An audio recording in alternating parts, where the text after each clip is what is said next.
Sideways Stories from Wayside School, the second half, starting with Rondi, chapter 15, not Rondi, Dee. This story contains a problem and a solution. Dee was a mousy-looking kid. Unlike most children at Wayside School, she liked recess better than spelling. As soon as the recess bell rang, she would jump up from her seat and run out the door. There were big signs in Wayside School on every floor. No jumping down the stairs. Dee never seemed to notice the signs. She jumped down the stairs. Some children took the stairs 2 at a time. Dee took them 10 at a time. That was on the way down. It was funny. She never seemed to be in quite the same hurry on the way back up. There was another sign at Wayside School. No cutting across the grass. Dee must not ever have seen that one either. She cut across the grass and ran up to Louis, the yard teacher. I want a green ball, Dee said. The green balls were the best. I'm all out of green balls, said Louis. Okay, then I want a red ball, said Dee. The red balls were just about as good as the green balls.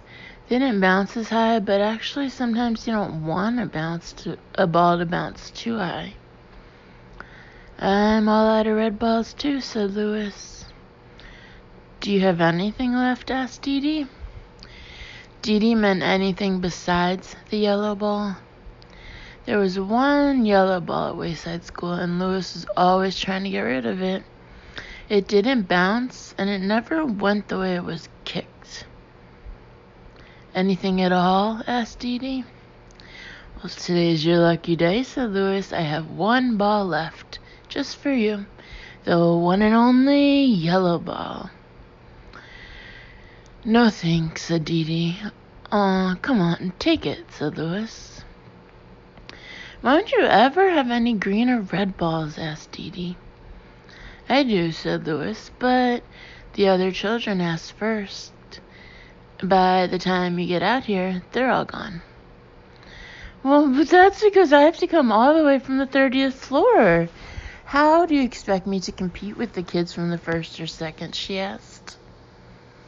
Well, that's why I saved you the yellow ball, said Louis. Everybody wanted it, but I saved it just for you. I bet, said Dee. She took the yellow ball and bounced it on the ground. It stopped dead with a thud. She stepped back, ran up, and kicked it. It went backwards over her head. She didn't bother chasing it. Instead, she played hopscotch with Jenny and Leslie. She thought it was disgusting. The next day, Dee asked Mrs. Jules if she could go to recess early. Why? Asked Mrs. Jules. So I can get a green ball before Louis gives them all away, said Dee. I'm glad you have a good reason, said Mrs. Jules. Yes, you may go, but first, spell Mississippi for me. Spelling was not Dee's best subject. By the time she finally got it right, she was 5 minutes late for recess. She jumped down the stairs, cut across the grass, and ran up to Louis. There were no green balls left. There were no red balls left either. However, there was still the yellow ball. Dee played jump rope with Joy and Mauricia. It was no better than hopscotch. So Dee's problem was to figure out a way to get a green ball, or at least a red ball. You already know that this story also contains a solution. Dee figured it out. See if you can too. Remember everything you know about Dee, Wayside School, and Mrs. Jules. Hint, the next day, Dee brought a cream cheese and jelly sandwich, some nuts, and shredded cheese in her lunchbox. Here's what happened. Just before recess, Dee smeared the cream cheese and jelly all over her face. Then she stuffed her mouth with nuts and hung the shredded cheese from her nose. When she closed her eyes, she looked just like a dead rat. Todd was in on the plan. "Mrs. Jules," he called out, "there's a dead rat in the classroom." Mrs. Jules was very put out. "I want that dead rat outside immediately." When Mrs. Jules said immediately, she meant it. Dee instantly found herself outside on the playground. "I want a green ball," she said. Louis pretended that he hadn't heard her. "May I please have a green ball?" asked Dee. Louis gave her a green ball. "I don't know how you did it, Dee, but you're first today," he said. When Mrs. Jules found out that Dee and Todd had tricked her, she sent Todd home early on the kindergarten bus. Dee threw the green ball on the ground. It bounced 50 feet straight up in the air, and then she caught it. "You don't like me, do you?" she asked Louis. "Well, sure I do," said Louis. "No, you don't," said Dee. "Yes, I like you," said Louis. "No, you don't," Dee insisted. "Yes, I like you, I really do," said Louis. "Are you sure?" asked Dee. "Yes," said Louis. "Don't you believe me?" "I guess so," said Dee. "Do you like me?" asked Louis. "You bet," said Dee. "You're my best friend." "Terrific," said Louis. "I always wanted to be best friends with the dead rat." Chapter 16, DJ. DJ skipped up the 30 flights of stairs to Mrs. Jules' room. He was grinning from ear to ear, from nose to chin, from here to there and back again.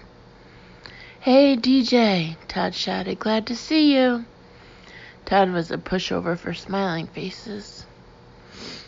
Mrs. Jules heard him. She began to write Todd's name on the board under discipline, but when she saw DJ's smile, she put down the chalk. "Good morning, DJ," she said. "What are you so happy about?" DJ grinned and shrugged his shoulders. Mrs. Jules smiled. Damien looked at the smile on Mrs. Jules' face, then at Todd's, and finally at DJ's. Then Damien smiled too. His smile was almost as big as DJ's. They were best friends. Once they saw the two of them smiling, the rest of the class couldn't help but smile. Rondi had a very cute one due to her 2 missing front teeth. Nobody had an ugly smile.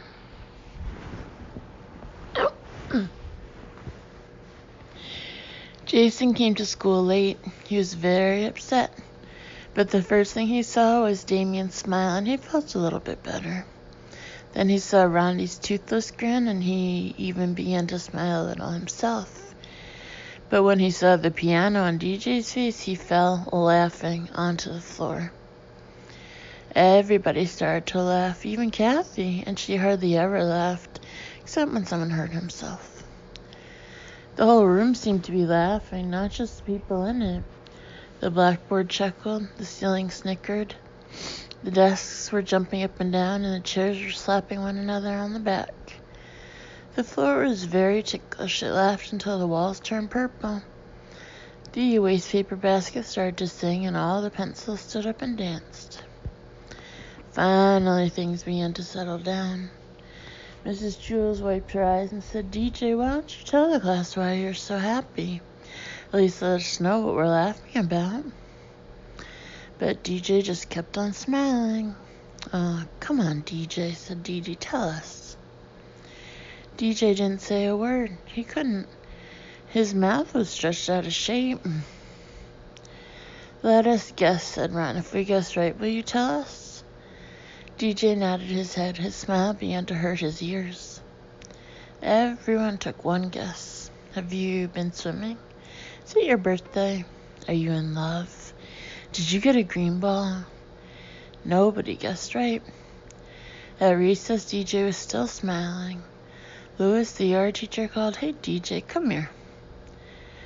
They walked to the far corner of the playground where they were alone. "What's up, DJ?" Louis asked. DJ just smiled. "Come on, DJ, you can tell me. Why are you so happy?"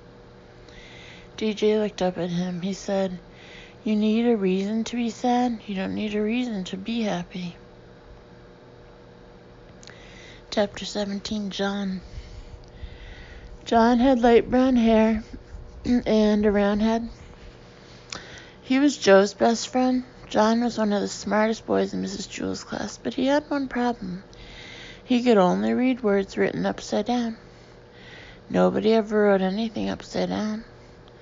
But it was only a little problem. John was still in the high reading group. He just turned his book upside down. It was easier for John to turn his book upside down than to learn to read correctly. But the easiest way isn't always the best way. Mrs. Jewell said, "John, you can't go on reading like this. You can't spend the rest of your life turning your books upside down." "Why not?" asked John. "Because I said so," said Mrs. Jewell. "Besides, what happens when I write something on the blackboard? You can't turn the blackboard upside down." "No, I guess you're right," said John. "I know I'm right," said Mrs. Jewell. "You are going to have to learn to stand on your head." John couldn't stand on his head. He had given up trying. You would have too if you had fallen over as many times as he had. Joe was John's best friend. He could stand on John's head. Every time John fell over, Joe stood on his head. After all, what are best friends for? "My head is too round, Mrs. Jewell. I can't stand on it," said John. "Well, of course you can, John," said Mrs. Jewell. "If Joe can stand on your head, so can you." "It's easy, John," said Joe. "I can't," John repeated. "I always fall over." "Nonsense," said Mrs. Jewell. "All you have to do is find your center of balance. Now, up you go." John put his round head on the floor and swung his legs up. He fell right over. Then Joe stood on John's head. "See, John, it's easy. Nothing to it," Joe said. "We'll help you, John," said Mrs. Jewell. "Joe, get off John's head and get me the pillow from under my desk. Nancy, Calvin, come here and give us a hand." Side note, all these chapters are from archive.org. Because I don't know. I don't even know if I ever had a copy of this book. If I did, I have no idea where it went.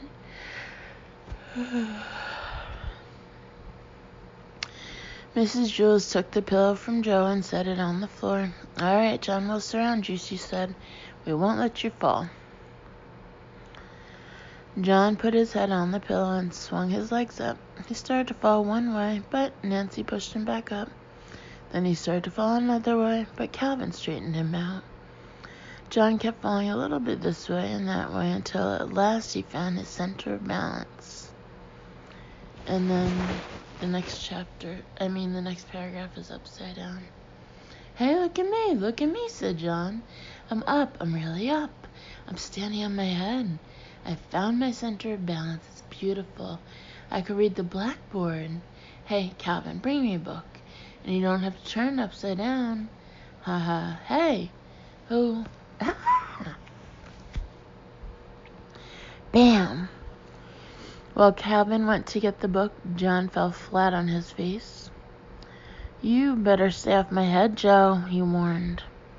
"Are you all right, John?" asked Mrs. Jewell. "Yes, I think so. I feel a little funny." "Hey, I can still read the blackboard and I'm not upside down.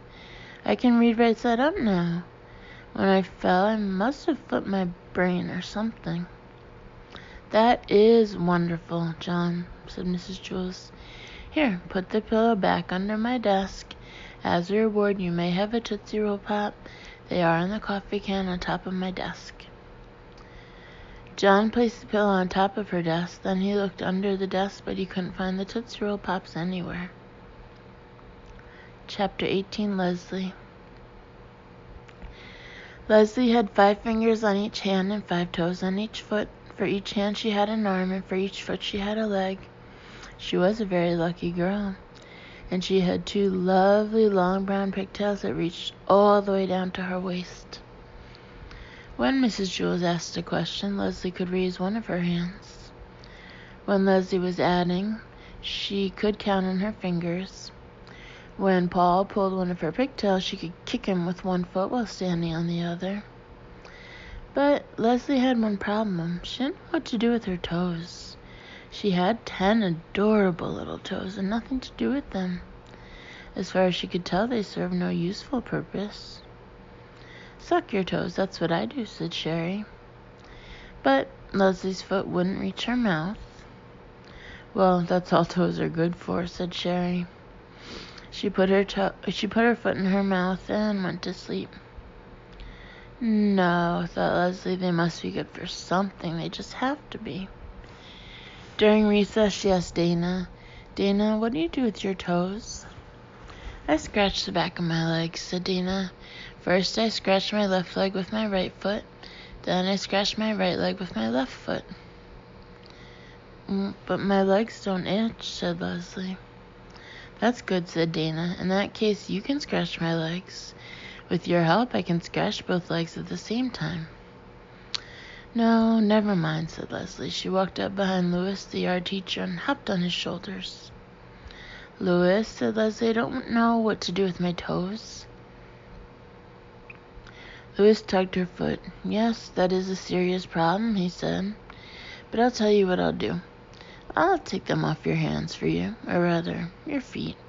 Just cut them off and give them to me.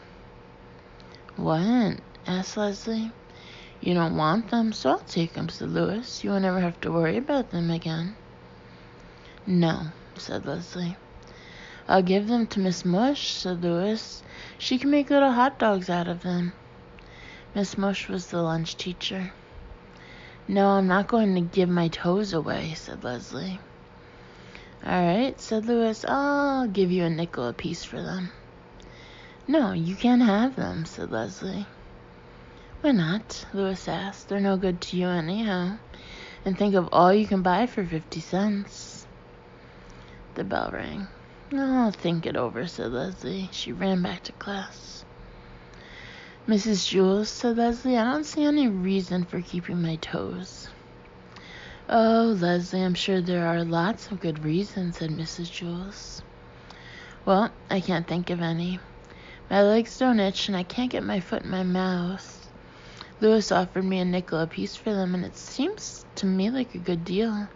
But I wanted to check with you first. I think Louis was pulling your leg, said Mrs. Jules. No, said Leslie, he was pulling my toes. What would he want with your toes? Asked Mrs. Jules. Oh, I don't know, said Leslie, but if he's willing to give me 5 cents apiece for them, then I'm going to take him up on it. That's 50 cents. At lunch, Leslie walked up to Louis. Okay, Louis, she said, you can have my toes for a nickel apiece. That will be 50 cents. Not so fast, said Louis. Let me look at them first. Leslie took off her shoes. Yes, said Louis. The big ones are good, and the ones next to them. But the most I'll give you for the rest of your toes is 3 cents each. Leslie was furious. 3 cents each? You told me 5 at recess. I'll give you 5 cents for the big ones. But just look at that scrawny little runt of a toe at the end there. You're lucky to be getting even 3 cents for it. I think you're getting a darn good deal. I happen to like that toe, said Leslie. Fine then, said Louis. Keep it. I'll just take the 2 big toes and we'll call it square. He reached in his pocket and pulled out a dime. Nothing doing, said Leslie. These toes are sold as a set. It's either all 10 for 50 cents or no deal. What am I going to do with just 8 toes? Then forget it, said Louis. I'm not going to give you a nickel for those scrawny little end toes. Fine, said Leslie. No deal. My toes will still be here if you change your mind. She turned and walked toward the hopscotch area. Wait a second, Louis called. I'll give you $1 each for your pigtails. Leslie turned around and looked at him with fiery eyes. Cut my hair? She exclaimed. Are you crazy? Chapter 19. Miss Zarves. There is no Miss Zarves. There is no 19th story. Sorry. Chapter 20, Kathy. Kathy doesn't like you. She doesn't know you, but she still doesn't like you. She thinks you are stupid. In fact, she thinks you are the stupidest person she doesn't know. What do you think of that? She also thinks you're ugly. As a matter of fact, she thinks you are the ugliest person she doesn't know. And she doesn't know a lot of people. She doesn't like the people she knows either. She hates everybody in Mrs. Jewell's class. She did like one member of the class. She liked Sammy. She thought he was funny. Sammy was a dead rat. But Kathy has good reasons for not liking any of the children she knows. She doesn't like DJ because he smiles too much. And she doesn't like John because he can't stand on his head. Kathy once had a cat named Skunks. She liked skunks, but she was afraid that skunks would run away. You have nothing to worry about, Kathy, said Mrs. Jewell. Skunks won't run away. Just be nice to him and feed him and pet him and he won't run away. He may go out and play, but he'll always come back. No, you're wrong, Mrs. Jewell, said Kathy. What do you know? He'll run away. So Kathy kept Skunks locked up in her closet at home. She never let him out and sometimes even forgot to feed him. One day while Kathy was looking for her other shoe, Skunks ran out of the closet and never came back. You said he would come back, Mrs. Jewell, said Kathy. He never came back. You were wrong. I was right. That was why Kathy didn't like Mrs. Jewell's. The next time I get a cat, I'll kill him. Then he'll never run away, said Kathy. Then there was the time that Damien tried to teach Kathy how to play catch. Damien said, when I throw you the ball, Kathy, try to catch it. I can't catch it, said Kathy. I'll just get hurt. You won't get hurt, Damien insisted. Just watch the ball. He tossed it to her. But Kathy knew she'd get hurt, so she closed her eyes. The ball hit her on the cheek. It hurt. Kathy began to cry. You were wrong, she sobbed. I was right. That was why Kathy didn't like Damien. Allison believed that if you are nice to someone, then they'll be nice to you. So one day she brought Kathy a cookie. I don't want your ugly cookie, said Kathy. It probably tastes terrible. Allison said, no, it is very good. I made it myself. Kathy said, if you made it, then it must stink. You can't cook. You're too stupid. She just put the cookie in her desk along with her pencils, crayons, and books.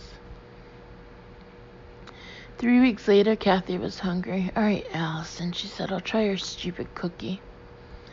She took it out of her desk. It was covered with dust. She bit it. It was hard and tasted terrible. See, said Kathy, I was right. That was why Kathy didn't like Allison. Yes, Kathy had very good reasons for not liking anybody she knew. But she also has a good reason for not liking you, and she doesn't even know you. Her reason is this. She knows that if you ever met her, you wouldn't like her. You don't like Kathy, do you? See, she was right. It's funny how a person can be right all the time and still be wrong. Chapter 21, Ron. Ron had curly hair and little feet. I want to play kickball, he said. You can't play, said Terrence. Get out of here, said Dee Dee. Scram, said Jason. I want to play kickball, said Ron. Well, you're not playing, said Terrence. Beat it. Ron stomped across the playground to the hopscotch area. Jenny was playing hopscotch with Louis. Jenny was on 9. Louis was still on 4, but it was his turn. I want to play kickball, Ron said. So go play kickball, said Louis. Terrence won't let me play, said Ron. Louis walked with Ron to the kickball field. Hey, what about our hopscotch game? Jenny asked. You won, said Louis. I just beat Louis in hopscotch, Jenny announced. Leslie, Rondi, and Allison flocked around her. Hey, Louis, Damien shouted. You want to play kickball? All right, said Lewis. Ron and I will both play. No, said Terrence. Ron isn't playing. Anyone who wants to play can play, said Lewis. No, he can't, said Terrence. It's my ball.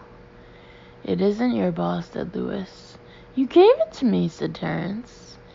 I gave it to you to share, said Lewis. If you can't share it, you can't have it. Oh, all right, said Terrence, but I get to pitch. Ron and I will stand everybody, Lewis announced. All right, said Jason, we'll kill them. We'll murder them, said Dee Dee. We'll smash them, said Myron. We'll see, said Lewis. Ron pitched and Lewis played the other 8 positions. 20 minutes later, they finally got 3 outs. The score was 21-0. Ron was up first. Infield in, shouted Damien. Everybody stood within 10 feet of home plate. All right, Ron, Lewis shouted. Kick it over their heads. Ron kicked the ball only 3.5 feet. Todd picked it up and threw him out. Lewis was up. Everybody ran to the edge of the outfield. Still, Lewis kicked the ball over their heads for a home run. Everybody ran all the way back in again for Ron's up. He kicked the ball only 2 feet. Dee Dee tagged him out. Lewis kicked another home run. Ron then kicked the ball a foot and tripped over it on his way to first base. 3 outs. Ron and Lewis held the other team to only 5 runs the next inning. That was because the bell rang. Lunch was finally over. Lewis and Ron lost 26-2. Ron had had a wonderful time. The next day, Ron said, I want to play kickball. You can't play, said Terrence. Get out of here, said Jason. Scram, said Dee Dee. I want to play kickball, Ron told Lewis. Lewis walked with him to the kickball field. Ron and I will stand all of you. Everybody liked the teams. Ron pitched while Lewis played the other 8 positions. They lost 57-2. After the game, Lewis took Ron aside. Listen, Ron, he said, why do you always want to play kickball? You can't kick, you can't field, you can't even run to first base.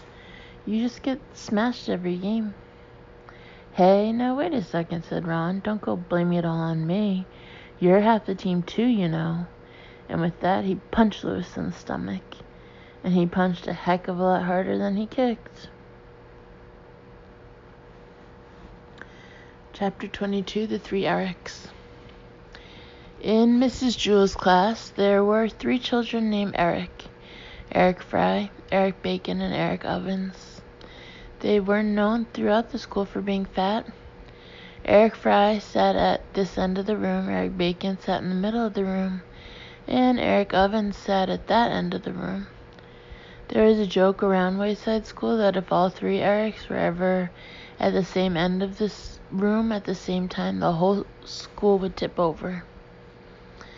Eric Bacon hated jokes like that. That's not surprising. After all, he wasn't even fat. In fact, he was the skinniest kid in Mrs. Jewell's class. But nobody seemed to notice. The other 2 Erics were fat, and so everyone just thought all Erics were fat. But I'm not fat, Eric Bacon insisted. What's your name? Asked Jason. Eric, said Eric Bacon. Then you're fat, Jason concluded. And pretty soon, skinny little Eric Bacon, the skinniest kid in Mrs. Jewell's class, had the nickname Fatso. Eric Fry really was fat. He was also the best athlete in Mrs. Jewell's class. His body was solid muscle. However, nobody ever noticed. The other 2 Erics weren't very good at sports. Eric Ovens was clumsy. Eric Fatso Bacon was a good athlete for his size, but because he was so skinny, he didn't have much power. So naturally, everybody just assumed that Eric Fry was also clumsy and weak. After all, his name was Eric. Whenever the other kids chose up teams, Eric Fry was the last one picked. They never noticed his home runs or the fabulous catches he made. Like all great athletes, he made the impossible look easy. Of course, the other kids did notice the one time that he dropped the ball. Eric Fry was playing right field. Terrence belted a deep fly to left. Eric Fry raced all the way across the field after the ball and at the last second dived at it. He caught it in midair on his fingertips, but as he hit the ground, the ball squirted loose. "Well, what do you expect from Butterfingers?" said Stephen. And since that time, Eric Fry had had the nickname Butterfingers. Eric Ovens was the nicest person in Mrs. Jewell's class. He treated everyone equally and always had a kind word to say. But because his name was Eric, everyone thought he was mean. Fatso was mean because everyone called him Fatso. Butterfingers was mean because he always had to play right field. So naturally, everyone just assumed that Eric Ovens was also mean. They called him Crabapple. "Good morning, Allison," said Eric Ovens. "How are you?" "Lay off, Crabapple, will ya?" answered Allison. "If you don't have something nice to say, don't say anything at all." All three of the Erics had nicknames. It was better that way. Otherwise, when someone said, "Hey, Eric," no one knew to whom he was talking. One time, all the Erics would answer, and the next time, none of them would answer. But when someone said, "Hey, Crabapple," then Eric Ovens knew they were talking to him. And if someone said, "Hey, Butterfingers," Eric Fry knew they meant him. And when someone said, "Hey, Fatso," Eric Bacon knew that he was being called. Chapter 23, Allison. Allison had pretty blonde hair and always wore a sky blue windbreaker. Her windbreaker was the same color as her eyes. She was best friends with Rondi. Rondi had blonde hair too, but she was missing her 2 front teeth. Allison had all of her teeth. Allison used to say that she knocked Rondi's teeth out. Allison was very pretty, so all the boys in Mrs. Jewell's class teased her, especially Jason. But Allison said, "Leave me alone or I'll knock your teeth out, like I did Rondi's." The boys didn't bother her after that. One day, Allison brought a tangerine for lunch. She took the peel off in one piece. Miss Mush, the lunch teacher, walked up to her. "Allison, may I have your tangerine?" she asked. Miss Mush always gave food to the children, so Allison was happy to give her tangerine to Miss Mush. Miss Mush shoved it in her mouth and swallowed it in less than 4 seconds. Allison left the lunchroom and walked down to the library. The lunchroom was on the 15th story. The library was on the 17th. Allison already had her book. She just went to the library because it was nice and quiet there. The librarian walked up to Allison. "What are you reading?" she asked. Allison told her the name of the book. "That sounds like a good book," said the librarian. "I never read that one. May I borrow it?" The librarian always lent books to the children. Allison was glad to be able to return the favor. She gave the librarian the book, then walked down the stairs outside to the playground. All of Allison's friends were playing freeze tag. Allison didn't feel like playing. She reached into the pocket of her sky blue windbreaker and took out a tennis ball. She bounced it a couple times on the ground. Louis came up to her. "Hi, Allison," he said. "May I play with your tennis ball?" Louis always gave balls to the children. Allison happily gave her ball to Louis. Louis threw the ball all the way to the other side of the playground, then he went chasing after it. Allison didn't feel like doing anything. Jason ran up and tagged her. "You're frozen," he said. "Get out of here before I knock your teeth out," said Allison. Jason shrugged his shoulders and left. Allison went back inside and up the 30 flights of stairs to Mrs. Jewell's room. The lunch period wasn't over yet, but Allison didn't feel like doing anything else. She'd given her food to the lunch teacher, her book to the librarian, and her ball to the yard teacher. She went inside her classroom. Mrs. Jewell was there. "Oh, Allison, I'm glad you're here," said Mrs. Jewell. "I'm having trouble with an arithmetic problem. Maybe you can help." Sure, said Allison. Mrs. Jules always helped the children with their problems. Allison was happy to help. How do you spell chair? Asked Mrs. Jules. C-H-A-I-R, said Allison. Yes, that's right, said Mrs. Jules. I knew it wasn't C-H-A-R-E, but I couldn't remember what it was. That's not an arithmetic problem, said Allison. That's spelling. Yes, you are right again, said Mrs. Jules. I always get the two mixed up. The bell rang. The lunch period was over. Allison could hear the other children running up the stairs.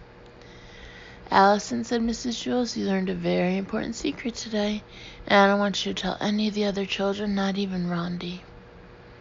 What was that? Asked Allison. She didn't even know she learned a secret. She loved secrets. You learned that children are really smarter than their teachers, said Mrs. Jules.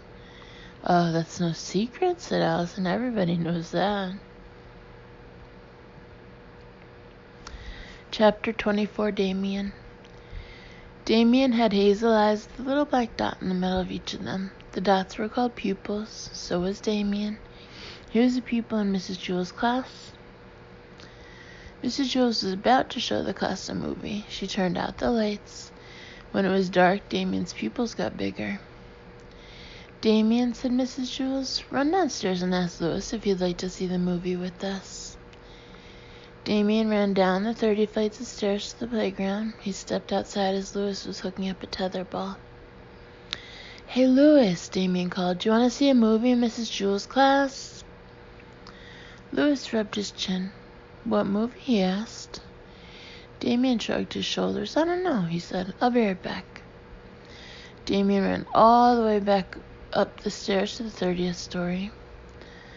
Louis wants to know what movie, said Damien. Does he want to know the name of the movie or what the movie's about? Asked Mrs. Jules. I don't know, said Damien. I'll ask him. Damien raced back down the stairs and out to the playground. Louis, do you want to know the name of the movie or what the movie is about? He asked. The name, said Louis. Okay, said Damien. Damien hurried up the 30 flights of stairs. He took the steps 2 at a time. He wants to know the name, said Damien.